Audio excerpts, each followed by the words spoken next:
জীবনের প্রথম পরীক্ষা দিতে চলেছি 2025 মাধ্যমিকে। জীবনের প্রথম অন্য স্কুলে গিয়ে পরীক্ষা দেওয়া, জীবনের প্রথমে অনেক অভিজ্ঞতা প্রাপ্তি আমাদের। কিন্তু প্রথম বলে বলে যতটা ভারাক্রান্ত করছি, কিন্তু বিষয়টা অত ভারাক্রান্তের নেই। কারণ তুমি 9 পর্যন্ত, 10-এর টেস্ট পর্যন্ত তুমি পরীক্ষা দিয়ে এসেছো, তার অভিজ্ঞতা যথেষ্ট পরিমাণে আছে। অযথা ভয় পাওয়ার কোনো কারণ নেই। শুধু একটুখানি ভয় লাগবে যে আমি আগে আমার স্যার ম্যাডামদের সামনে পরীক্ষা দিতাম, আমার নিজস্ব চেনা জানা পরিবেশ, চেনা জানা স্কুল, চেনা জানা কক্ষ, সমস্তটাই চেনা জানা ছিল। এবার একটু অচেনা অজানা কক্ষে গিয়ে পরীক্ষা দেব, কিন্তু প্রথম দিনের কিছুক্ষণ সময়টুকু শুধুমাত্র অজানা অচেনা লাগবে।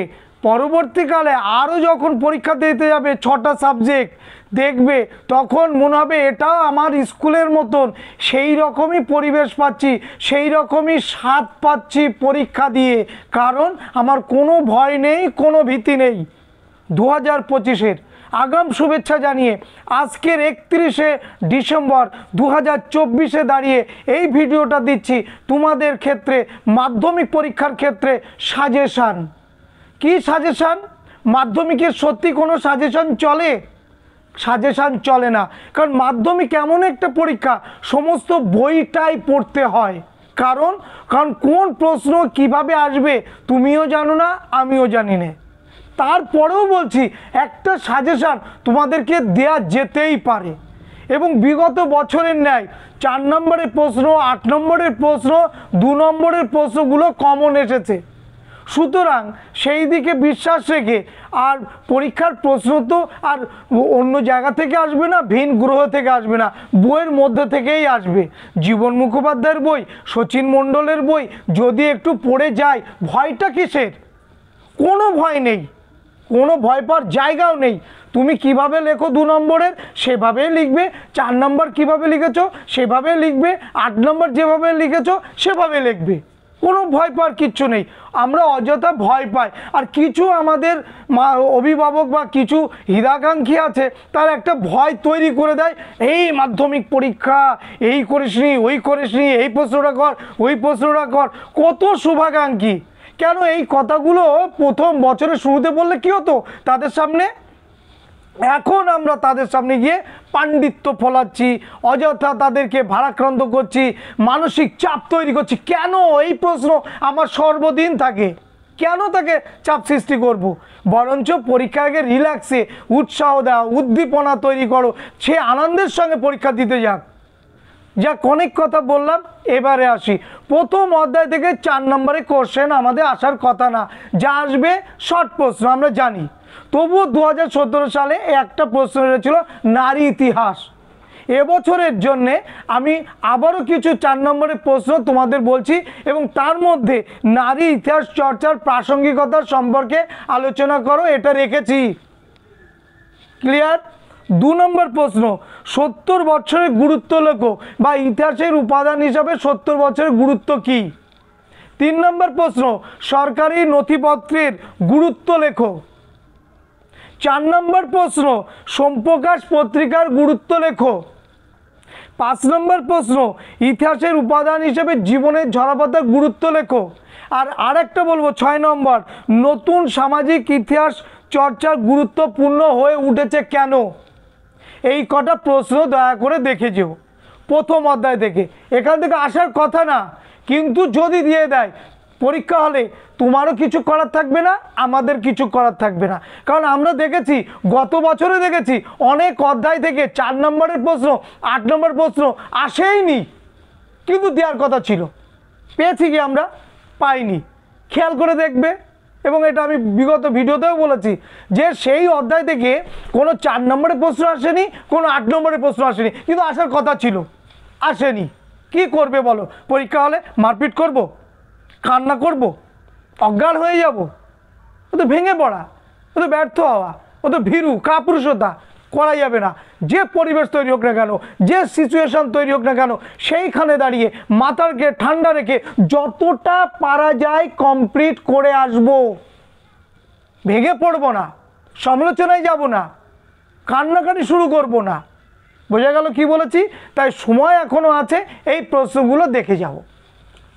প্রথম অধ্যায় বললাম। দ্বিতীয় অধ্যায় থেকে যে প্রশ্নগুলো খুব খুব করে দেখব, নাম্বার 1, 19 শতকে বাংলায় নারী শিক্ষায় বিস্তারে রাধাকান্ত দেবের ভূমিকা লেখো। আবারও বলছি, 19 শতকে বাংলায় নারী শিক্ষা বিস্তারে রাধাকান্ত দেবের ভূমিকা লেখো। তারপরে ওর সঙ্গে আরেকটা কোশ্চেন আছে কিন্তু, পাশ্চাত্য শিক্ষা বিস্তারে রাধাকান্ত দেবের ভূমিকা। তবে এই দুটোর মধ্যে সবথেকে বেশি ইম্পর্ট্যান্ট কিন্তু 19 শতকে বাংলায় নারী শিক্ষা বিস্তারে রাধাকান্ত দেবের ভূমিকা। পরের প্রশ্ন, শ্রী রামকৃষ্ণ দেবের সর্বধর্ম সমন্বয়ের আদর্শ ব্যাখ্যা করো। তারপরের প্রশ্ন, চিকিৎসা বিদ্যার ক্ষেত্রে কলকাতা মেডিকেল কলেজের ভূমিকা কী ছিল? এ যা বলছে এগুলো কিন্তু সব 4 নম্বরের। 4 নম্বরের প্রশ্ন, হুতুম প্যাঁচার নকশা গ্রন্থে 19 শতকে বাংলার কীরূপ চিত্র পাওয়া যায়? খুব ইম্পর্ট্যান্ট প্রশ্ন, কিন্তু খুব ইম্পর্ট্যান্ট প্রশ্ন। পরের প্রশ্ন, নারী শিক্ষা প্রসারে বিদ্যাসাগরের অবদান লেখো। বিদ্যাসাগর থেকে কিন্তু প্রশ্ন আসবে, তো সেখানে নারী শিক্ষা প্রসারে বিদ্যাসাগরের ভূমিকা 4 নম্বরের জন্য এটা করে যাবে। গ্রাম বার্তা প্রকাশিকা পত্রিকায় কিভাবে গ্রাম বাংলার ছবি ফুটে উঠেছে উল্লেখ করো। তারপরে পাশ্চাত্য শিক্ষা প্রসারে রামমোহন রায়ের ভূমিকা, এটা করবে। তাহলে এই প্রশ্নগুলো 4 নম্বরের জন্য করবে দ্বিতীয় অধ্যায় থেকে। 8 নম্বরের জন্য যেগুলো করবে, 19 শতকের প্রথমার্ধে সতীদাহ প্রথা বিরোধী প্রচেষ্টাগুলির পরিচয় দাও এবং রামমোহন কিভাবে একে সাফল্যমণ্ডিত করেন। পরের প্রশ্ন, 19 শতকে বাংলার সমাজ সংস্কার আন্দোলনে ব্রাহ্ম সমাজের ভূমিকা লেখো। ব্রাহ্ম সমাজের ভাঙনের কারণগুলি উল্লেখ করো। তারপরে প্রশ্ন 8 নম্বরের, শিক্ষা বিস্তারে প্রাচ্য পাশ্চাত্য বিতর্ক কি, কিভাবে এর সমাধান হয়। তারপরে একটা প্রশ্ন আছে, নবজাগরণের প্রকৃতি চরিত্র সীমাবদ্ধতা উল্লেখ করো। 2 নম্বর অধ্যায় থেকে এই প্রশ্নগুলো খুব গুরুত্বপূর্ণ, এগুলো কিন্তু দেখবেই। আর যা দেখো কিন্তু এইগুলো দেখবে। এবার দেখো তৃতীয় অধ্যায় থেকে কোন প্রশ্নগুলো 4 নম্বরের জন্য। 1, ঔপনিবেশিক সরকার কি উদ্দেশ্যে অরণ্য আইন প্রবর্তন করেছিল। 2, নীল বিদ্রোহের প্রতি বাংলার শিক্ষিত মানুষের ভূমিকা কেমন ছিল বলে তুমি মনে করো। নেক্সট, বারাসাত বিদ্রোহের প্রকৃতি। নেক্সট, বিদ্রোহ বিপ্লব অভ্যুত্থান 3টি ধারণার উদাহরণ সহ পার্থক্য লেখো। আর সন্ন্যাসী ও ফকির বিদ্রোহের চরিত্র লেখো। 4 নম্বরের এই কটা অবশ্যই করবে। 8 নম্বরের তৃতীয় অধ্যায়ের যে প্রশ্নগুলো ইম্পর্ট্যান্ট, নাম্বার 1, নীল বিদ্রোহের কারণ ও বৈশিষ্ট্য আসতে পারে, অথবা নীল বিদ্রোহের কারণ ও গুরুত্ব করবে। সাঁওতাল বিদ্রোহের কারণ ও ফলাফল করবে। আর সন্ন্যাসী ও ফকির বিদ্রোহের ঐতিহাসিক তাৎপর্য কী ছিল, এই বিদ্রোহ ব্যর্থ হলো কেন। তৃতীয় অধ্যায় থেকে এই প্রশ্নগুলো। চতুর্থ অধ্যায় 4 নম্বরের প্রশ্ন কোনগুলো। 1, ভীষণ গুরুত্বপূর্ণ, মহাবিদ্রোহের শিক্ষিত বাঙালি সমাজের মনোভাব কী ছিল। 2, মহারানীর ঘোষণাপত্রের ঐতিহাসিক তাৎপর্য কী ছিল। 3, মহাবিদ্রোহ কি জাতীয় বিদ্রোহ, পক্ষে বিপক্ষে যুক্তি দাও। 4, মহাবিদ্রোহকে প্রথম স্বাধীনতা যুদ্ধ বলে অভিহিত করা যায়, বিশ্লেষণ করো। তারপরে কে কবে সর্বভারতীয় জাতীয় সম্মেলন আহ্বান করেছিল, এর গুরুত্ব কী। গগনেন্দ্রনাথ ঠাকুর ব্যঙ্গচিত্রে কিভাবে ঔপনিবেশিক সমাজের চিত্র তুলে ধরেছেন উল্লেখ করো। এইগুলো করবে চতুর্থ অধ্যায় 4 নম্বরের। 8 নম্বরের জন্য করবে মহাবিদ্রোহের চরিত্র বিশ্লেষণ করো, জাতীয়তাবাদের উন্মেষের কারণ, আর আনন্দমঠ ও গোরা কিভাবে জাতীয়তাবাদে সাহায্য করেছিল। এবারে চলে এসো তুমি পঞ্চম অধ্যায়। পঞ্চম অধ্যায় থেকে যে প্রশ্নগুলো ইম্পর্ট্যান্ট। 1, বাংলার ছাপাখানা ও মুদ্রণ শিল্পের বিস্তারে উপেন্দ্র কিশোর রায়চৌধুরীর অবদান লেখো। ছাপা বইয়ের সাথে শিক্ষা বিস্তার সম্পর্ক লেখো। বসু বিজ্ঞান মন্দির টিকা লেখো। BTI টিকা লেখো। বাংলার বিজ্ঞান চর্চায় মহেন্দ্রলাল সরকার সম্পর্কে ছোট্ট সংক্ষিপ্ত অবদান লেখো। বাংলায় মুদ্রণ শিল্পের বিকাশে গঙ্গা কিশোর ভট্টাচার্যের অবদান লেখো। শ্রীরামপুর মিশন প্রেস কিভাবে ছাপাখানা প্রতিষ্ঠানে পরিণত হয় লেখো। রবীন্দ্রনাথের শিক্ষা ভাবনার সমালোচনামূলক আলোচনা লেখো। আর ছাপাখানার ব্যবসায় উদ্যোগ বিদ্যাসাগরের উল্লেখ করো। এইগুলো 4 নম্বরের। 8 নম্বর থেকে এখান থেকে রেখেছি খুব ইম্পর্ট্যান্ট যে দুটো প্রশ্ন। এক, বাংলার ছাপাখানার ব্যবসায়িক উদ্যোগ সমূহের পরিচয় দাও। এটা 4ও দিয়েছি, আবার 8ও দিচ্ছি। আবার মানুষ প্রকৃত শিক্ষার সমন্বয়ে রবীন্দ্রনাথ ঠাকুরের ভূমিকা আলোচনা করো। এটা তোমরা কিন্তু করতে পারো। ক্লিয়ার? আর শান্তিনিকেতনকে কেন্দ্র করে কিভাবে রবীন্দ্রনাথের শিক্ষা চিন্তার বিকাশ ঘটেছিল। এবার এসো ষষ্ঠ অধ্যায়। ষষ্ঠ অধ্যায় থেকে যে টিকাগুলো করবে, বারদৌলি সত্যাগ্রহ, মিরাট ষড়যন্ত্র মামলা, AITUC, workers and peasants party, এগুলো অবশ্যই করবে। আর 4 নম্বরের জন্য যে প্রশ্নগুলো করবে, বঙ্গভঙ্গ বিরোধী আন্দোলনের সময় ভারতের শ্রমিক আন্দোলন সম্পর্কে লেখো। আইন অমান্য আন্দোলনে শ্রমিক শ্রেণীর ভূমিকা লেখো। বঙ্গভঙ্গ বিরোধী আন্দোলনের সক্রিয়ভাবে কৃষক সমাজ যুক্ত ছিল না কেন উল্লেখ করো। ভারত ছাড়ো আন্দোলনে কৃষক শ্রেণীর ভূমিকা লেখো। এইগুলো 8 নম্বরের জন্যে ভারত ছাড়ো আন্দোলনে শ্রমিক শ্রেণীর ভূমিকা ও ওয়ার্কার্স অ্যান্ড পেজেন্টস পার্টির ভূমিকা লেখো। এই হচ্ছে ষষ্ঠ। সপ্তম অধ্যায় থেকে যে প্রশ্নগুলো রেখেছি, টিকা, সূর্য সেন বা চট্টগ্রাম হস্তকার লুণ্ঠন, প্রীতিলতা ওয়েদেদার, অ্যান্টি সার্কুলার সোসাইটি, বীণা দাস, ভগৎ সিং, দীপালি সংঘ। ক্লিয়ার? এবার আর 4 নম্বরের জন্য বঙ্গভঙ্গ বিরোধী আন্দোলনে নারী সমাজের ভূমিকা, এটা করবে। দলিত বিষয়ক গান্ধী আম্বেদকর বিতর্ক, এইগুলো করবে সপ্তম অধ্যায় 4 নম্বরের জন্য। 8 নম্বরের জন্য 3টে কোশ্চেন। 1, সশস্ত্র বিপ্লবী আন্দোলনে নারীদের ভূমিকা লেখো। বঙ্গভঙ্গ বিরোধী আন্দোলনে নারী সমাজ কীভাবে অংশগ্রহণ করেছিল, এর সীমাবদ্ধতা লেখো 5+3। আর দলিত শ্রেণীর সংক্ষিপ্ত পরিচয় দাও।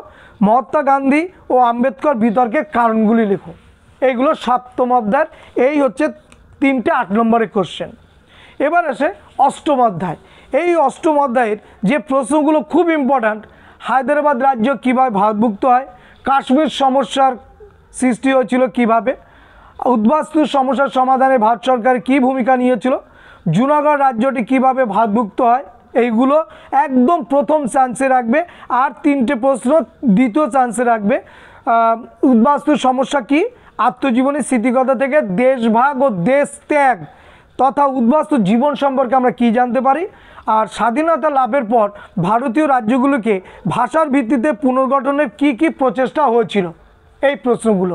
তাহলে এইখান থেকে এই প্রশ্নগুলো তোমরা অবশ্যই করবে। আশা করি অনেকের এই প্রশ্নগুলো রেডি হয়ে গেছে, আমি জানি, তাই তো? রেডি হয়ে গেছে না?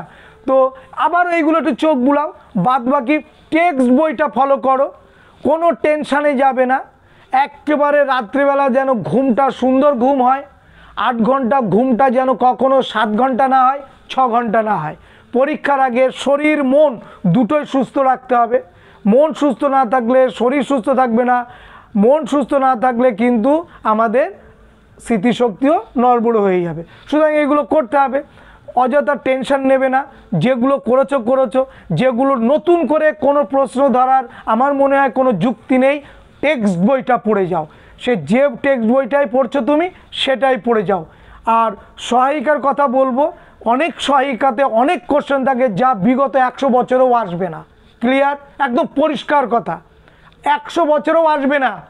সুতরাং ওই সহায়িকা না ধরে থেকে টেক্সট বইটা দেখো, ওটা হচ্ছে মাকে ভালোবাসলে পৃথিবীকে ভালোবাসা যায়, ঠিক তেমনিও তাই। আজকের ভিডিও এই পর্যন্ত, দেখা হবে অন্য কোনো ভিডিওয় তোমাদের সঙ্গে। আবারও নতুন বছরের শুভেচ্ছা রইল তোমাদের জন্য। জীবনে সফলতা আসবেই আসবে, এটা তুমি ধরে রেখো। সবাইকে ধন্যবাদ।